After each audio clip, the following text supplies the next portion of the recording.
বিচার বাংলার মাটিতে হবে। ভারত শেখ হাসিনাকে বা আওয়ামী লীগকে বিচার থেকে রক্ষা করতে পারবে না। যারা এদেশে চাকরি করে তাকে সবাইকে চাকরি থেকে অব্যাহত দিন এবং ওই পদে বাংলাদেশের যোগ্য নাগরিককে নিয়োগ দিন। এই ভারত সরকারকে অনতিবিলম্বে এই সমস্ত গেট যদি এখন বন্ধ না করে, বাংলাদেশের 18 কোটি লোক ভারতীয় দূতাবাসকে আমরা সবাই ঘেরাও করব। সেই জন্য ভারতীয় দূতাবাসকে বলি, আপনি 72 ঘন্টার ভিতর আপনার দূতাবাসকে যদি রক্ষা করতে চান, তাহলে আপনার সরকারকে বলুন সমস্ত গেট বন্ধ করে দিয়ে বাংলাদেশের মানুষকে রক্ষা করুন, পানি থেকে রক্ষা করুন। এই ভারতের পানি ছাড়ার কারণে বাংলাদেশের নোয়াখালীতে 500, কুমিল্লাতে 400, ফেনীতে 500 এই সমস্ত লোক মারা গেছে। লক্ষ লক্ষ পশু মারা গেছে, গরু মারা গেছে, ছাগল মারা গেছে, হাঁস মুরগি মারা গেছে, মাছ পানি ভেসে গেছে। এই সমস্ত ক্ষয়ক্ষতি ভারতকে দিতে হবে।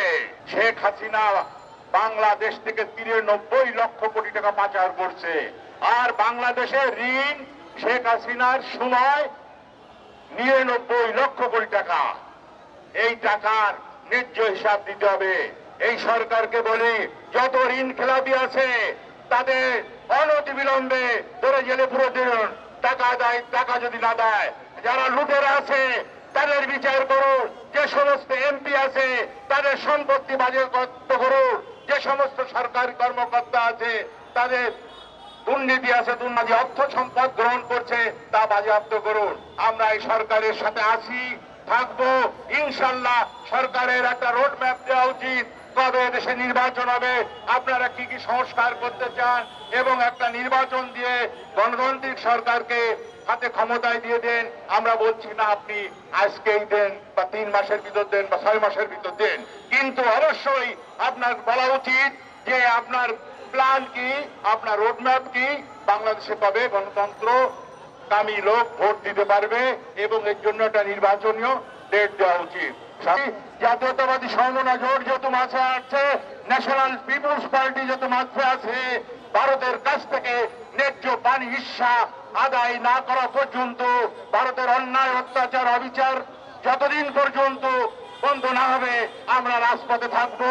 এবং সর্বশেষ বলতে চাই, শেখ হাসিনা যে সমস্ত অসম চুক্তি করেছে ভারতের সাথে, যেমন রেল চুক্তি, বিদ্যুৎ চুক্তি এবং তিস্তা চুক্তি, সরকারকে অনতিবিলম্বে সেগুলো বাতিল করতে হবে। এবং তিস্তার কাজ ভারত বাদে যাকে হোক, চায়না হোক, আমেরিকা হোক, অন্য দেশ হোক, তাকে যে দেশে কাজ করাতে হবে।